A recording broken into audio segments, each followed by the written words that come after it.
नमस्कार दोस्तों, स्वागत है आपका बेखबर न्यूज यूट्यूब चैनल पर, जहां आपको मिलती है सबसे पहले और सबसे भरोसेमंद जानकारी सरकारी नौकरियों, सरकारी योजनाओं और देश दुनिया की ताज़ा खबरों की। आज हम एक बहुत ही दिलचस्प वीज़ा स्कीम पर बात करने वाले हैं।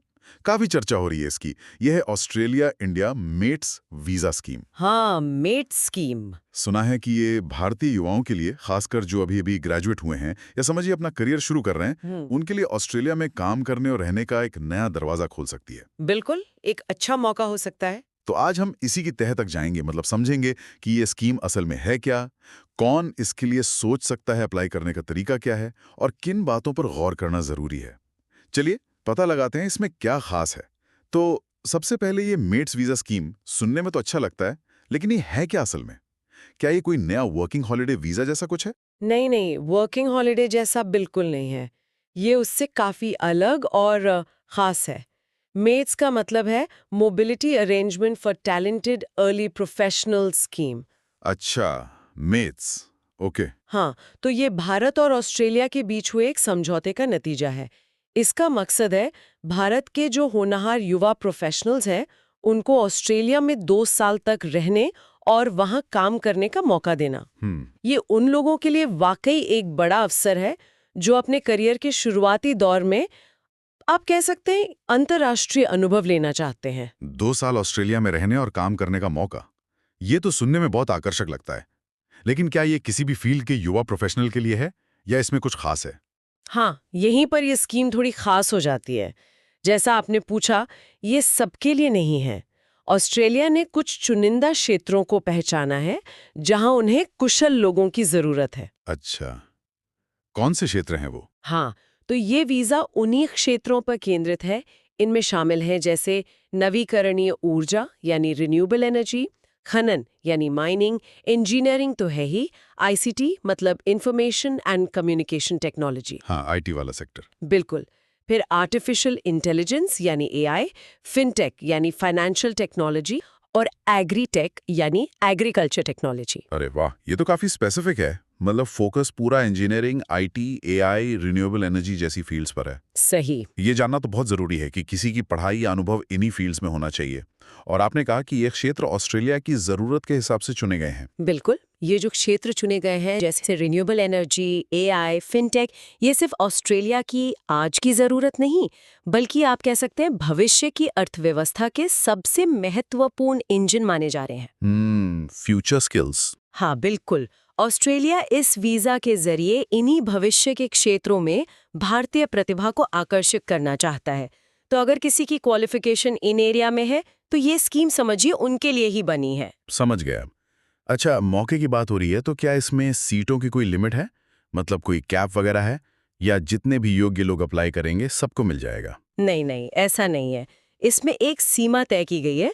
इस स्कीम के तहत भारत के लिए हर साल 3000 सीटें रखी गई हैं। सिर्फ 3000? हाँ, 3000। और ये संख्या उन मुख्य आवेदकों के लिए है जो खुद अप्लाई कर रहे हैं, मतलब प्राइमरी एप्लीकेंट्स।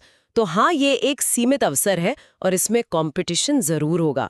ऐसा नहीं है कि हर योग्य आवेदक को ये वीजा मिल ही जाएगा। 3000 सीटें, मतलब कंपटीशन तो रहेगा। लेकिन क्या इसमें परिवार को साथ ले जाने का कोई प्रावधान है? जैसे कई युवा शायद अपने जीवन साथी या बच्चों के साथ जाना चाहें। हाँ, ये एक अच्छी बात है। स्कीम में जो मुख्य आवेदक चुने जाते हैं, वे अपने परिवार के सदस्यों जैसे कि अपने जीवन साथी, स्पाउस या डिफैक्टो पार्टनर और निर्भर बच्चों को अपने साथ ले जा सकते हैं। अच्छा, ये बढ़िया है। और सबसे राहत की बात यह है कि ये जो परिवार के सदस्य हैं, वो उस 3000 की सालाना लिमिट में नहीं गिने जाएंगे। अरे वाह, ये तो बहुत अच्छा है। मतलब मेन एप्लीकेंट का नंबर लग गया तो परिवार साथ जा सकता है बिना सीटों की टेंशन लिए। बिल्कुल सही। चलिए, ये तो बढ़िया है।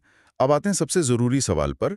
कौन लोग असल में इस मौके का फायदा उठा सकते हैं? मतलब योग्यता की शर्तें क्या क्या हैं, एलिजिबिलिटी क्या है? देखिए, सबसे पहली और सीधी शर्त तो है कि आवेदक के पास एक वैलिड भारतीय पासपोर्ट होना चाहिए। ये तो खैर जाहिर है। हाँ, वो तो है ही। इसके अलावा उम्र का कुछ चक्कर है? बिल्कुल, उम्र एक महत्वपूर्ण फैक्टर है, क्योंकि ये अर्ली करियर प्रोफेशनल्स के लिए है।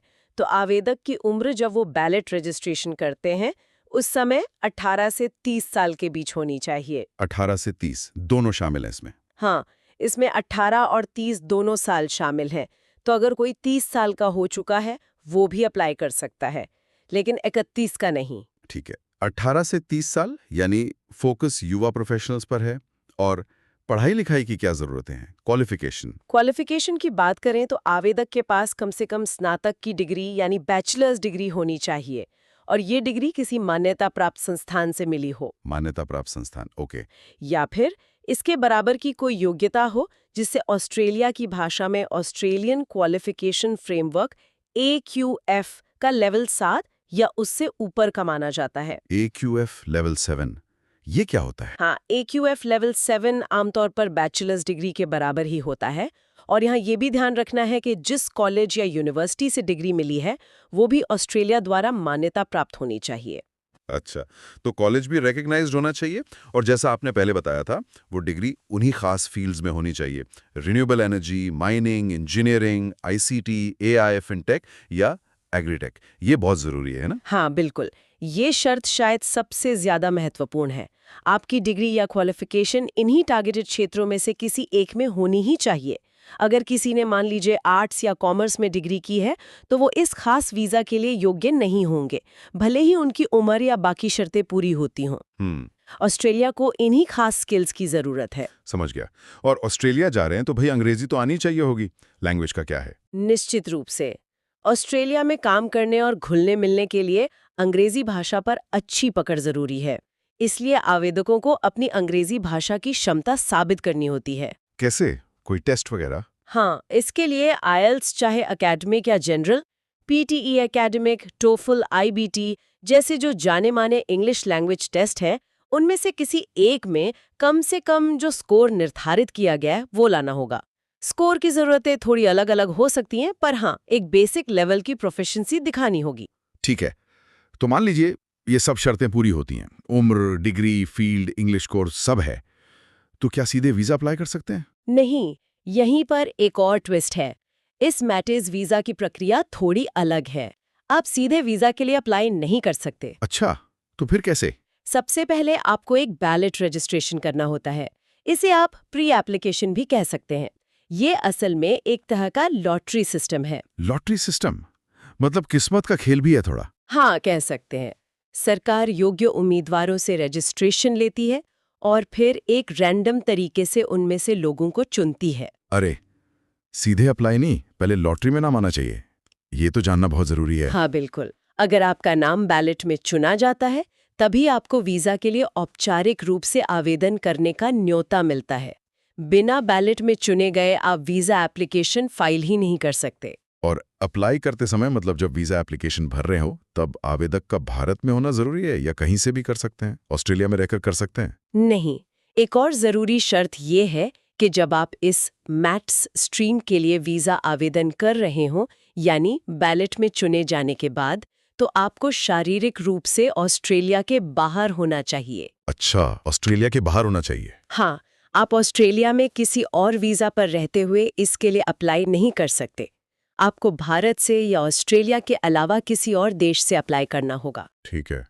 और क्या कोई ऐसी शर्त भी है कि ये वीजा पहले न लिया हो? हाँ, एक शर्त ये भी है कि आवेदक ने पहले कभी इस मेट स्ट्रीम के लिए, जो कि सब क्लास 403 वीजा के तहत आता है, आवेदन न किया हो, या ये वीजा पहले कभी हासिल न किया हो। मतलब ये फर्स्ट टाइमर्स के लिए है? हाँ, ये स्कीम मुख्य रूप से उन योग्य भारतीयों के लिए है जो पहली बार इस खास अवसर का लाभ उठाना चाहते हैं। ये बार बार अप्लाई करने के लिए नहीं है। तो ये सारी शर्तें तो साफ हो गईं। अब लोग सोच रहे होंगे कि ठीक है, शर्तें पता चल गई, लेकिन इन्हें पूरा करने के साथ साथ टाइमिंग और पैसे का क्या हिसाब है? अगर कोई अप्लाई करना चाहे तो कब कर सकता है, और खर्चा कितना आएगा? हाँ, टाइमिंग और खर्चा जानना भी बहुत ज़रूरी है। अगर हम एक उदाहरण के तौर पर 2025-26 कार्यक्रम वर्ष की बात करें, तो इसके लिए तारीखें इस तरह हो सकती हैं। ध्यान रहे, ये उदाहरण है, वास्तविक तारीखें सरकार घोषित करेगी। हाँ, बिल्कुल। जिसमें आपको अपना नाम लॉटरी के लिए रजिस्टर करना होगा। यानी करीब 1.5 महीने का टाइम, नवंबर से मध्य दिसंबर तक। ठीक है। और फिर लॉटरी का रिजल्ट कब तक आता है? कब पता चलता है कि नाम आया या नहीं? रजिस्ट्रेशन बंद होने के बाद मान लीजिए 15 दिसंबर 2025 से चयन की प्रक्रिया शुरू होती है। ये प्रक्रिया अगले साल यानी 30 जून 2026 तक चल सकती है। ओह, काफी लंबा टाइम है ये तो। हाँ, इस दौरान रजिस्टर्ड लोगों में से रैंडमली 3000 भाग्यशाली आवेदकों को चुना जाएगा और उन्हें ईमेल के जरिए सूचित किया जाएगा कि वे अब वीजा के लिए आवेदन कर सकते हैं। ओके, अब आते हैं खर्चे पर। ये जो बैलेट रजिस्ट्रेशन है, लॉटरी में नाम डालने का, इसके लिए क्या कोई फीस लगती है? हाँ, बैलेट में रजिस्टर करने के लिए एक छोटी सी फीस है। सूत्रों के मुताबिक ये फीस AUD 25 है। मतलब लगभग 25 ऑस्ट्रेलियन डॉलर। AUD 25, ठीक है। और ये ध्यान रखना जरूरी है कि ये फीस नॉन रिफंडेबल है। मतलब अगर आपका नाम लॉटरी में नहीं भी आता है तो ये पैसे वापस नहीं मिलेंगे। अच्छा, यानी ये $25 तो गए, चाहे लॉटरी लगे या ना लगे। समझ गया। और अगर नाम आ जाता है, तब वीजा अप्लाई करने की फीस कितनी है? हाँ, अगर किसी का नाम बैलेट में आ जाता है और उन्हें वीजा अप्लाई करने का निमंत्रण मिलता है, तब उन्हें असली वीजा एप्लीकेशन की फीस देनी होगी। उपलब्ध जानकारी के अनुसार मुख्य आवेदक के लिए ये फीस फिलहाल AUD 365 के आसपास है। AUD 365, हाँ। $365। जी, और ये फीस सिर्फ तभी देनी है जब आपका चयन हो जाए और आप वीजा फाइल करें, पहले नहीं। ठीक है। तो प्रक्रिया और लागत भी समझ आ गई। अब मान लीजिए कोई योग्य है, शर्तें पूरी करता है और अप्लाई करना चाहता है, तो उसे करना क्या होगा? बिल्कुल शुरू से लेकर आखिर तक स्टेप बाय स्टेप बता सकते हैं। बिल्कुल, चलिए इसे आसान स्टेप्स में समझते हैं। सबसे पहले और सबसे जरूरी, अपनी योग्यता ठीक से जांच लें। हाँ, वो तो सबसे पहले पक्का कर लें कि आप उम्र, शिक्षा, फील्ड, अंग्रेजी और बाकी सभी शर्तें पूरी करते हैं जिनका हमने जिक्र किया। इसमें कोई कंफ्यूजन नहीं होना चाहिए। ठीक है, योग्यता पक्की कर ली। अब दूसरा कदम, बैलेट रजिस्ट्रेशन। जब रजिस्ट्रेशन विंडो खुले, जैसे हमने उदाहरण दिया 1 नवंबर से 14 दिसंबर, तब आपको ऑस्ट्रेलिया के गृह विभाग यानी डिपार्टमेंट ऑफ होम अफेयर्स के ऑनलाइन पोर्टल IMI अकाउंट पर जाकर बैलेट रजिस्ट्रेशन फॉर्म भरना होगा। MA अकाउंट, ये ऑनलाइन पोर्टल है। हाँ, ये उनका ऑफिशियल वीजा पोर्टल है। वहीं पर फॉर्म भरना है और उसी समय आपको वो AUD 25 की नॉन रिफंडेबल फीस भी ऑनलाइन जमा करनी होगी। ओके, MA अकाउंट पर ऑनलाइन रजिस्ट्रेशन और फीस पेमेंट। इसके बाद इंतजार करना होगा। हाँ, तीसरा कदम है इंतजार और नतीजा। बैलेट बंद होने के बाद विभाग रैंडम सिलेक्शन करेगा। अगर आपका नाम चुना जाता है तो आपको ईमेल से आधिकारिक तौर पर सिलेक्शन नोटिस यानी चयन की सूचना मिलेगी। अच्छा, ईमेल पर आएगी सूचना। हाँ, उसमें बताया जाएगा कि आप अब वीज़ा अप्लाई करने के पात्र हैं और आपको कितने समय के अंदर अप्लाई करना है। एक टाइम लिमिट दी जाती है। सिलेक्शन नोटिस मिल गया, अब अगला कदम क्या है? वीजा अप्लाई करना। बिल्कुल, चौथा कदम, वीज़ा आवेदन जमा करना। सिलेक्शन नोटिस में जो समय सीमा दी गई है, उसके अंदर आपको IMI अकाउंट के जरिए ही सब क्लास 403 मैट स्ट्रीम के तहत ऑनलाइन वीज़ा एप्लीकेशन फॉर्म भरना होगा। फिर से IMI अकाउंट पर ही? हाँ, सब कुछ ऑनलाइन ही है। यहीं पर आपको वीज़ा फीस जो लगभग AUD 365 थी, देनी होगी और सारे ज़रूरी दस्तावेज स्कैन करके अपलोड करने होंगे। ये सबसे महत्वपूर्ण चरण है, जहां आपकी सारी जानकारी और डॉक्यूमेंट्स की बारीकी से जांच होगी। ठीक है, एप्लीकेशन जमा कर दी, सारे डॉक्यूमेंट्स लगा दिए, अब आखिरी पड़ाव, वीजा मिलना। पांचवा कदम, वीज़ा मिलना और यात्रा। अगर आपकी एप्लीकेशन सफल रहती है और वीज़ा मंजूर हो जाता है, तो आपको वीज़ा ग्रांट नोटिस मिलेगा। इसके बाद आप ऑस्ट्रेलिया जाने की तैयारी कर सकते हैं। और फिर ऑस्ट्रेलिया पहुंचकर? वीज़ा मिलने के बाद आप ऑस्ट्रेलिया में पहली बार एंट्री करने की तारीख से लेकर ज़्यादा से ज़्यादा 24 महीने यानी पूरे 2 साल तक रह सकते हैं और वहाँ कानूनी तौर पर काम कर सकते हैं। पूरी प्रक्रिया तो समझ आ गई, स्टेप बाय स्टेप क्लियर है। लेकिन ये जो जरूरी दस्तावेज लगाने की बात हुई चौथे स्टेप में, उनमें आमतौर पर क्या-क्या शामिल होता है? क्या-क्या कागजात तैयार रखने चाहिए पहले से? हाँ, डॉक्यूमेंट्स पहले से तैयार रखना बहुत ज़रूरी है क्योंकि एप्लीकेशन के लिए टाइम लिमिटेड होता है। कुछ मुख्य दस्तावेज जो आमतौर पर चाहिए होते हैं वो हैं, पहला तो आपका वैलिड भारतीय पासपोर्ट, उसकी कॉपी लगेगी। पहचान का कोई और सबूत भी मांग सकते हैं, जैसे आधार कार्ड वगैरह। आपकी डिग्री या जो भी सबसे ऊंची योग्यता है उसका सर्टिफिकेट और सारी मार्कशीट्स, जिसे एकेडमिक ट्रांसक्रिप्ट कहते हैं। और इसमें दिखना चाहिए कि डिग्री उन्हीं टारगेटेड फील्ड्स में है। बिल्कुल, ट्रांसक्रिप्ट में साफ दिखना चाहिए कि आपकी पढ़ाई उन targeted fields engineering, ICT, AI वगैरह में से एक में है। फिर वो अंग्रेजी भाषा टेस्ट का स्कोर कार्ड जैसे IELTS या PTE का रिजल्ट। कुछ मामलों में ये साबित करने के लिए कि आप हाल ही में ग्रेजुएट हुए हैं, शायद डिग्री पूरी होने की तारीख का प्रमाण देना पड़े। जैसे हो सकता है यह शर्त हो कि आपने पिछले 2 साल में ही डिग्री पूरी की हो। ये अर्ली करियर वाली बात को पुख्ता करता है। अच्छा, रीसेंट ग्रेजुएट का प्रूफ भी। इनके अलावा और क्या चाहिए होता है? हेल्थ और कैरेक्टर के बारे में भी कुछ होता है? बिल्कुल बिल्कुल। आपको ये दिखाना होगा कि आपके पास ऑस्ट्रेलिया में रहने के दौरान पर्याप्त हेल्थ इंश्योरेंस रहेगा। ये वीजा कंडीशन 8501 के तहत आता है। Health insurance okay. और स्वास्थ्य और चरित्र की जांच भी होती है। इसके लिए आपको शायद पुलिस क्लियरेंस सर्टिफिकेट पीसीसी देना होगा भारत से, और हो सकता है मेडिकल जांच भी करवानी पड़े। पीसीसी और मेडिकल, ठीक है। और हाँ, अगर आप परिवार को साथ ले जा रहे हैं, मतलब जीवन साथी, बच्चे, तो उनके रिश्ते को साबित करने वाले दस्तावेज जैसे मैरिज सर्टिफिकेट, बच्चों के बर्थ सर्टिफिकेट वगैरह भी लगेंगे। तो डॉक्यूमेंट्स की लिस्ट तो काफ़ी लंबी है, इनका ध्यान रखना होगा। अच्छा, मान लीजिए वीज़ा मिल गया, सब ठीक रहा, ऑस्ट्रेलिया पहुंच गए, क्या उसके बाद भी कुछ नियमों या शर्तों का पालन करना होता है? वीज़ा कंडीशंस होती हैं कुछ? हाँ, बिल्कुल होती हैं।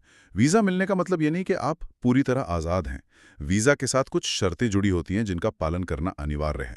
अगर आप इन शर्तों को तोड़ते हैं तो आपका वीज़ा रद्द भी किया जा सकता है। अच्छा, कौन सी मुख्य शर्तें हैं? सीधा मतलब है कि आप ऐसी किसी भी गतिविधि में शामिल नहीं होंगे जो ऑस्ट्रेलियाई समाज या उसके किसी हिस्से के लिए नुकसानदेह हो सकती है। मतलब कानून व्यवस्था बनाए रखनी है।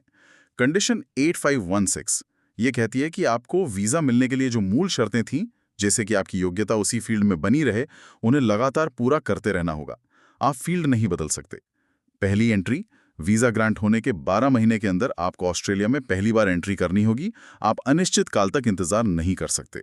12 महीने के अंदर जाना ही होगा। हाँ, और रहने की अवधि, जैसा पहले बताया, आप ऑस्ट्रेलिया में पहली बार एंट्री करने की तारीख से अधिकतम 24 महीने तक ही रह सकते हैं। ये 2 साल आपके पहले कदम रखने से गिने जाएंगे, वीज़ा मिलने की तारीख से नहीं। अच्छा, ये भी ध्यान रखना है, एंट्री डेट से 2 साल। चलिए, हमने काफ़ी विस्तार से बात की। एक बार जल्दी से अगर हम रिकैप करें तो इस ऑस्ट्रेलिया इंडिया मेट्स वीज़ा के बारे में क्या खास बातें हैं जो सुनने वालों को ज़रूर याद रखनी चाहिए? हाँ, बिल्कुल। संक्षेप में कहें तो कुछ पॉइंट ज़रूर ध्यान में रखें। पहला, ये वीज़ा खास तौर पर भारत के युवा 18 से 30 साल, ग्रेजुएट्स और अर्ली करियर प्रोफेशनल्स के लिए हैं।